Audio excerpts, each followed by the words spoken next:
అనుభవించినాలేమి బాధలు ఇకపై నీకు ఉండవులే. అక్కరలో నా ఉన్న వారికి నీవే మేలు చేసేవులే.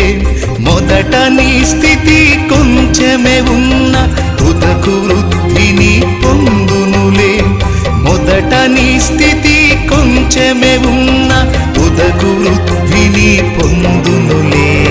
విడుదల సమీపించెను, నీకు వెలుగు ఉదయించును. విడుదల సమీపించెను, నీకు వెలుగు ఉదయించును. చెమ్మగిల్లు కళ్ళలోన కన్నీళ్ళెంత కాలం, కష్టాల బాటలోనే సాగదు పయనం. విడుదల సమీపించెను, నీకు వెలుగు ఉదయించును.